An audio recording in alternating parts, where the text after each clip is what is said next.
Welcome, Guardians, to the next episode of Legends of Destiny. In today's episode, we are going to talk about the Trials of Osiris. Do you like it? Are you a fan? Are you not? We'll discuss all of that, as well as give some community feedback. We're also going to go over some basics for Destiny 101, a new segment where we tell you some very simple tips and tricks that you might want to use next time you do an event in Destiny.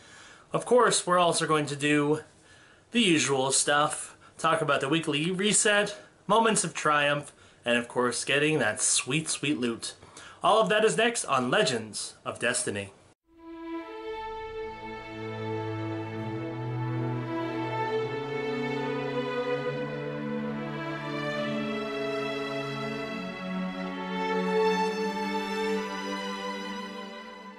Welcome, Guardians, to episode 2 of Legends of Destiny. My name is Chris, aka Big C, also known as Screaming Pickle on both Xbox One and PlayStation 4 versions of Destiny. So, I've got a lot of stuff to go over. First of all, I want to thank everybody who watched episode 1, gave feedback. It was pretty much all positive, so because of that, I'm going to keep making new episodes. I'm going to try to keep them on a regular basis on Fridays.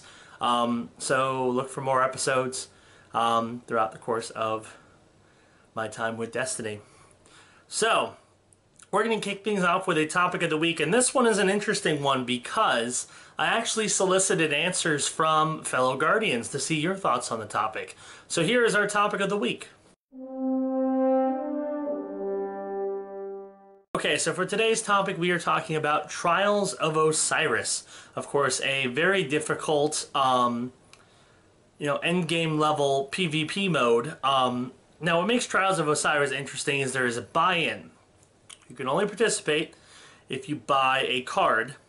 To buy a card, you have to pay Glimmer. I think it's like 1,000 Glimmer. It's not a ton, but it's some. Once you buy your card, you have to fill out the card. Basically, how it works is you can get 3 losses. If you get 3 losses, you're out. You can get up to 10 wins in a row. So 10 wins equals a trip in a row without any losses. Get you a trip to the Lighthouse on Mercury, which is a exclusive social area. Only those who are masters of Trials of Osiris can get to. As well as the more wins you get, the better rewards. So you can turn in your card to Brother Vance, who is over at the Reef, and he can give you special rewards such as exclusive guns, crafting materials, all kinds of good stuff. So Trials of Osiris is a difficult multiplayer mode. Basically, you've got 3v3, revives are on, and it's essentially just eliminate the other team, but you don't respawn, you have to revive your teammate. So a lot of it is based on trying to figure out, okay, what's the best scheme in order to take down your opponent.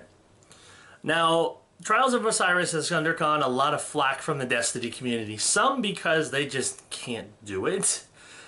Others because it's kind of become more annoying than the Crucible in terms of seeing the same stuff. Of course, if you've played Crucible, you've undoubtedly been killed a lot by Thorn, The Last Word, Red Death, Matador 64, Party Crasher, the same guns over and over again. It's worse in Trials of Osiris. You really do get killed by, Thorn, Last Word, some of the harder to get sniper rifles, all the time. And people just steamroll over you. It gets to the point where it's not even a sport. You're just getting creamed every time. So pretty much you have to be an expert level PvP player in order to have a chance at Trials of Osiris. And even then, even if you're a decent PvP player, that might not be enough. It's a pretty challenging game mode. So I actually solicited the Fireteam Chat Facebook group. For those who have not heard of Fireteam Chat, it is IGN's Destiny podcast, so hats off to them. Hats off to their awesome Facebook group that I've been a member of for a little while now. So I asked the Fireteam Chat Facebook group what they thought of Trials of Osiris. So we've gotten a number of different responses. Several people really like it, mostly because it is a PvP playlist that rewards you. It's challenging. and getting to the lighthouse is definitely a big accomplishment. Others really don't like it because there are a lot of people who try to take advantage of it. Sometimes you have lag switchers, sometimes you have people who intentionally glitch, and you see the same guns over and over again. Those are the main two responses. Now, then again, those who typically feel sour about it, sometimes it's just because they're bitter they can't do very well, but other times it's because of legitimate cheating and legitimate issues. So it's a very mixed reaction, honestly. Like, some people really like it and some people really don't. And the big thing is, like, if you don't go flawless, that's kind of like a, you know, embarrassment. Everyone wants to go flawless, but it's harder than it looks, and not everybody can really do it. Now, there have even been people, you know, trying to carry their other teammates to the White House. That can happen sometimes. But it sounds like basically what everyone has been saying is find a team that you work well with, get your weapons and gear up to the best they can be, and practice. Keep playing Trials. Even if you fail, keep playing. And eventually you might make it yourself, and it'll be rewarding to make it to the lighthouse because it's a big deal in Trials of Osiris. So, those are both my thoughts and the community's thoughts on Trials of Osiris. If you'd like to chime in as well, feel free to post a comment on this video or send me an email. The email for this show is bigctvshow@gmail.com. So feel free to send your thoughts, and we might share them in future episodes of Legends of Destiny. So next, we're going to talk about Loot Drop.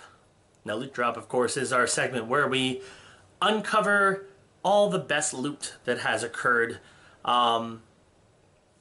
in your week of Destiny. So here is my Loot Drop, and boy, is it a doozy. Okay, so for Loot Drop, one of the big things I was very excited to have accomplished between the last episode and this episode is I got my second character up to at least level 30. She's 31 right now. So now I have a level 34 Hunter and a level 31 Titan. So that's exciting because that means I can run a lot of the endgame stuff more than once. Normally you can only run most activities once a week and get rewards. Now I can run them twice because I have two characters. So that's exciting. So because of that, you can often get some really nice rewards. And I got a lot with my Titan this week. My Titan was kind of the lucky one. So first off, I did Prison of Elders 28 for the first time. And for those who do not know, the first time you do Prison of Elders 28 and you open up the big chest at the end with a treasure key, you are guaranteed an exotic weapon. Guaranteed.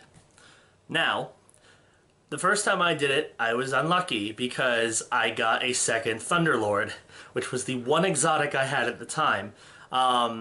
So that was unfortunate, but my Titan's first time was actually pretty lucky. I ended up getting Mida Multi-Tool, which is another nice exotic. It's a scout rifle, very fast shooting scout rifle.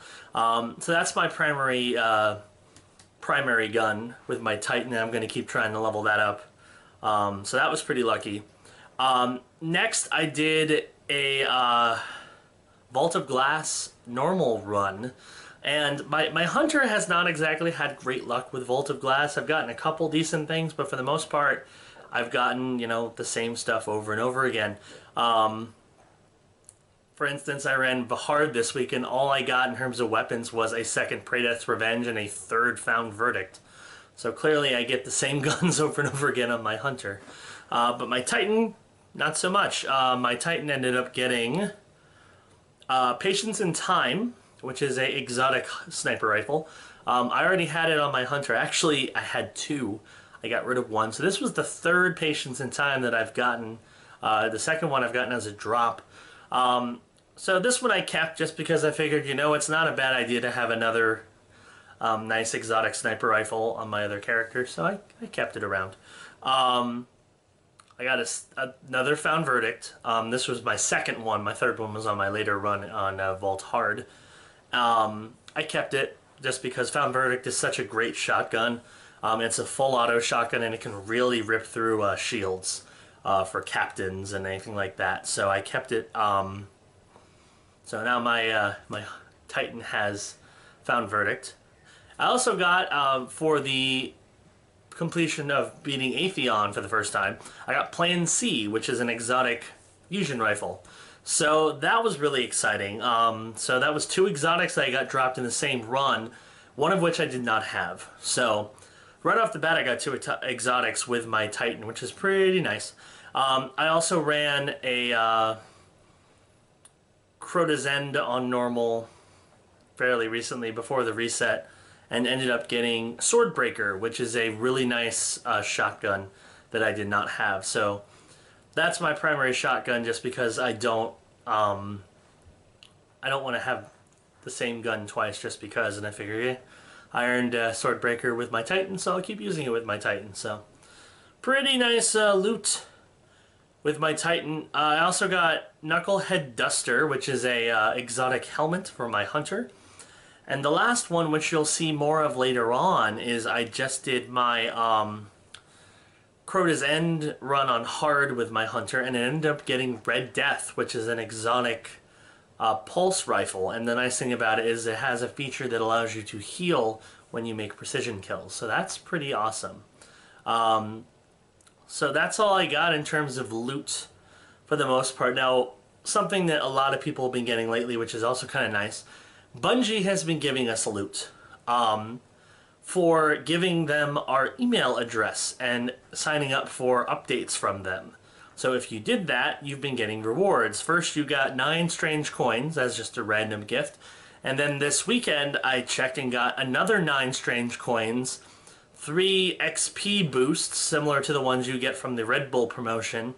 And I also got a weapon. Now, the weapon was another, it was a legendary machine gun that I really didn't need. I think it was Sawtooth Oscillator. But hey, 9 more strange coins and XP boost. That's pretty awesome for doing nothing. So thank you, Bungie. I will gladly keep letting you send me emails and such so I can keep getting more awesome stuff. So that was my loot drop. Now we're going to go to a new segment called Destiny 101. And the object is we're going to show new Guardians, or Kindergarten Guardians, as a couple places call them, a few tips and tricks on how to improve your Destiny skills. So here is Destiny 101. Alright, so for Destiny 101 today, we are talking about this week's Nightfall Strike. Now, for those of you who don't know what a Nightfall Strike is, it is a weekly high-level strike. So they take one of the regular strikes in the game, bump up the difficulty, give it a heroic modifier, which makes it more difficult. They also put additional modifiers on it to make it a bit more challenging. So this week, of course, we have the Archon Priest, which is one of the earlier strikes in the game that you fight on Venus. He's basically just a bullet sponge, so you shoot him over and over again until he dies. Now, the nice thing about it is it's a level 32 strike, so you have to be higher end in order to do it. Or at least be around level 30. I did it with a 31, but it's recommended that you're at least 32. But the 2 things that make it exciting this week, and also quite easy, are the fact that it has Arc and Solar Burn. So what a burn is you shoot an enemy with a damage type. The 3 types, of course, are Arc, Solar, and Void. You can tell the difference. Arc have the little blue, like, gyrosphere kind of thing. Solar have a flame. Void is a purple spiral. So you find guns that have specific types of damage, and you use them against the enemies. Now, enemies also have damage types depending on what kinds of weapons they use. So this week for the Nightfall, we have Arc and Solar damage. So any weapons that do Arc and Solar damage have an increase in power. So if you have any guns that use those, you do a lot of damage. But what makes it more exciting, if you are a Hunter, your Gunslinger special does Solar damage. A Galahorn does Solar damage. So there's quite a few very high powerful weapons and abilities that all do solar and arc damage. Fist of Havoc for Titans is also arc damage. So, needless to say, you can do a lot of damage against enemies on this strike. So it's pretty easy to get through. The only catch is you have to watch out for hobgoblins because they have sniper rifles and they issue solar damage. So if you're not careful, you'll get one-shotted by them. But other than that, if you can be thoughtful and take out the hobgoblins in a quick and timely manner, you can do quite well with this week's Nightfall Strike and earn yourself some very sweet loot. So, those are my tips and tricks for this week's Nightfall Strike as part of Destiny 101. So next, we are going to go to the weekly reset information. Every week, we talk about what all the various things have changed throughout the course of the week because there's all kinds of weekly and daily events in Destiny. So here are our weekly updates for Destiny. Hello everybody, so I'm here to give you weekly reset information about the various activities that you can do during the week. So we'll start off with the weekly heroic strike. It is the Dark Below strike where you fight Omnigul. It's not too bad. I would definitely say, have a good fire team, but you can do it pretty easily. The Nightfall this week is actually really easy. The Archon Priest, of course, is one of the, original OG Destiny strikes. And with the combination of small arms, arc burn, and solar burn, you can destroy him. The main thing you want to watch out for are the hobgoblins because they have solar damage, so they can one-shot you. But if you have a solar or arc primary, such as a Vision of Confluence or a Fatebringer, you can devastate these guys. And then, especially if you are a hunter with Golden Gun and Celestial Nighthawk, you can take out his health in like half his health in one shot. It's beautiful. Plus, of course, Galahorn does solar damage as well, so you can take this guy out very, very easily. I've done it with both of my characters, and it was quite simple. Now for Prison of Elders, we have 28. Didn't really say what 28 is. There we go. 32 is Quoldron. He's kind of a pain in the ass. So be prepared for that, but as long as you figure out what you're doing, you can do it pretty easily. Machine Wrath, you fight Calyx Reborn in 34. Not too bad. And of course 35 is Skolas. So those are your House of Wolves reset stuff. Many fights await you. Alright, so here is Varrix's inventory for those of you Prison of Elders players. He's got gauntlets this week, so if you need high-level gauntlets to get your character up to 34, there you go. He's also got the Chain of Orbix Fell. It is a heavy machine gun. The perks, pretty solid. It's got counterbalance, extended mag, stun fallen captains, so it's a pretty solid 365 heavy machine gun if you need one. Of course, he's got Judgment Chance, and the usual collection of, Titan marks and ships and shaders and all that good stuff. So that's what Varrix has this week, and that's all for our weekly reset information. Okay, so next we are going to go to Agent of the Nine. This is a segment devoted to Zur, the Agent of the Nine, who sells rare antiquities such as exotic weapons and other upgrade materials and whatnot. So today is a very historic moment in the history of Destiny, and you'll see why when we check out Agent of the Nine.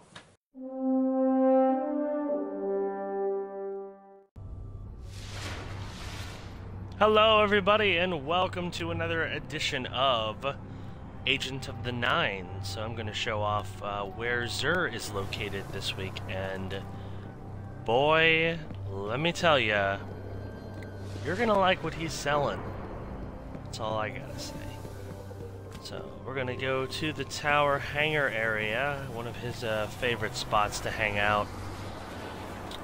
So, let's go this way. My function is to serve.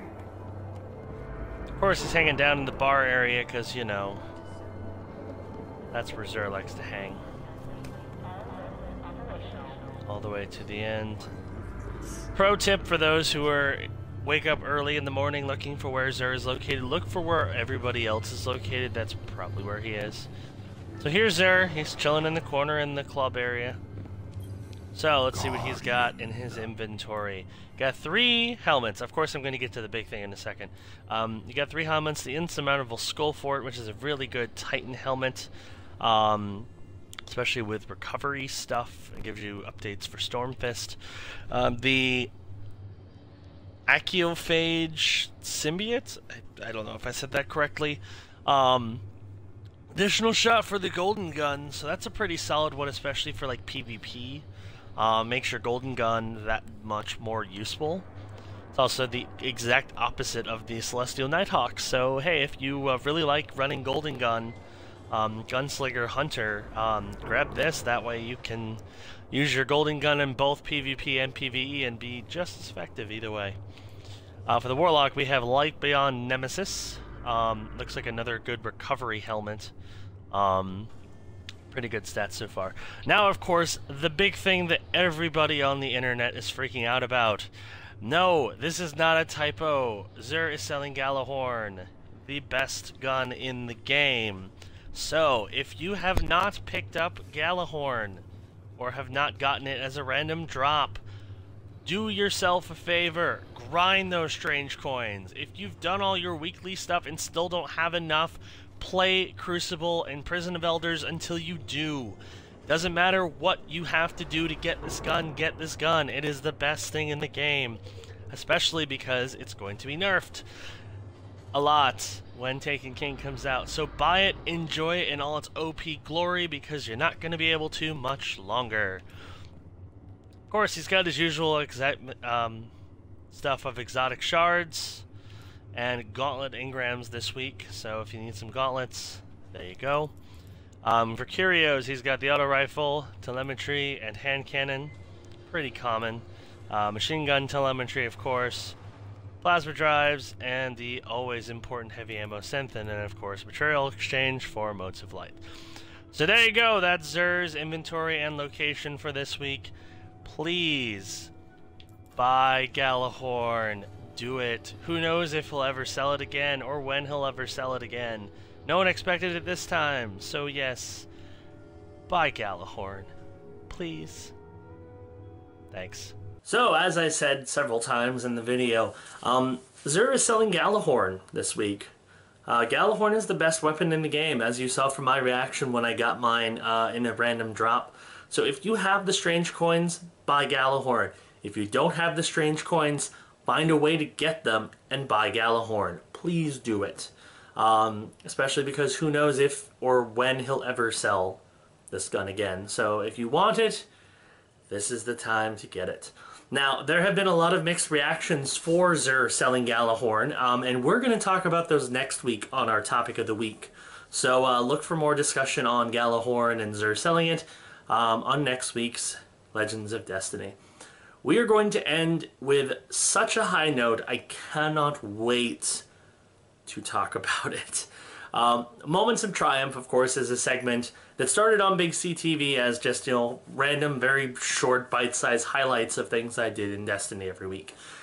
This week, there are only 3, but one of them is extremely momentous. And we'll get to that at the end. So here are my moments of triumph. Alright, so we'll start with easy stuff for moments of triumph. The first is, I discovered a fun little way to get down away from the jumping puzzle if you are a Titan. I was showed this by one of my fellow raid party members. And it's pretty awesome. And not only did I pull it off, but I did it the first time I tried it. And I think I did it the second time I tried it too. So I'm pretty proud of what I've done with it. So here is my epic Titan jump, moment of triumph.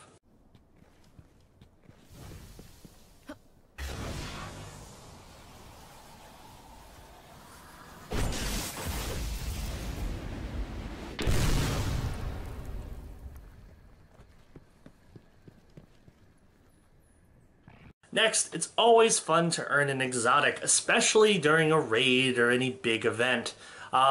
So I got Red Death earlier today as part of my Crota's End run. And that, of course, is always fun. I was also very, very excited to get it. It's one of the weapons I wanted the most that I had not already acquired. So here is that reaction of when I got Red Death. Alright, Hot Sauce, you are officially Sword Bearer.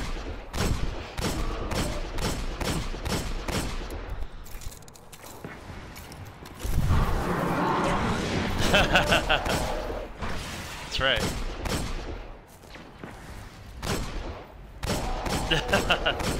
Yeah. He learned very quickly. What? I got Red Death! Yes!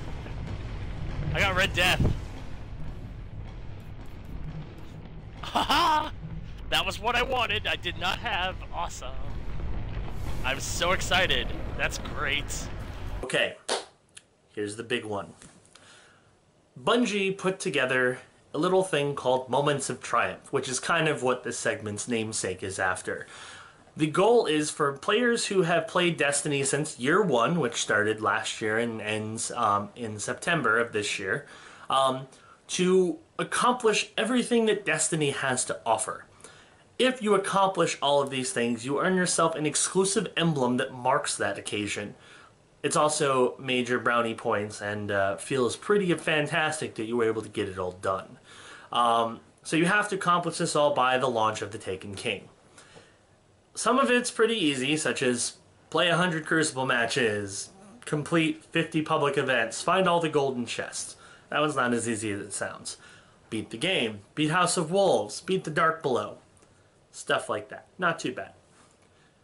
But then you get to the hard stuff, such as complete Vault of Glass on hard, complete Crota's End on hard, and the be-all end-all, defeat Skolas as part of Prison of Elders 35. That's right, 35.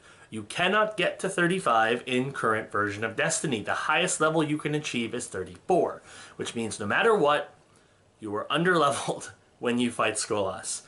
Skolas has become infamous for being one of the most difficult things in the game, and it is mind-numbingly painful at times, especially depending on his modifier. I have attempted to fight him twice. Last week, I failed miserably after clocking in about 5 hours of gameplay. This week is a different story. I now present the moment of triumph where I completed my Destiny Year 1 Moments of Triumph with defeating Skolas, the Kell of Kells.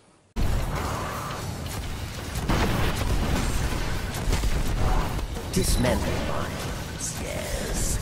Or Shit! Did we get him? Yes! Yes!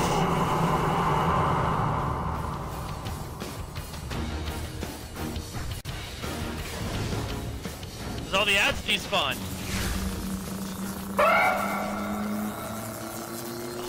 Yes! Yes! Oh. Oh man. This is it. Victory. This is victory. Oh. Yes! Woo! success. I know, right? You have done it. Alright, hold on. I gotta move. Alright, I gotta move a key over. Let me do that real fast. That would be the worst if I did not have a key right now. This is where I need it the most. Your Shit. victory tells the tale.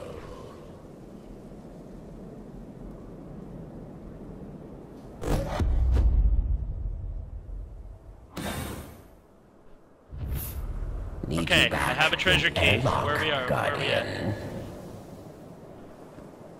And I got an Elder Cipher on top of that. Alright, I'm coming with you guys. Hold on.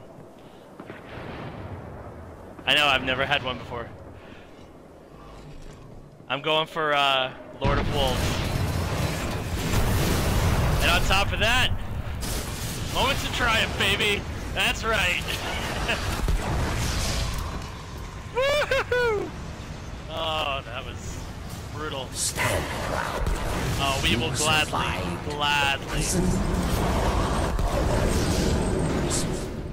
Treasure awaits in Crystal Barrow. That would be the worst.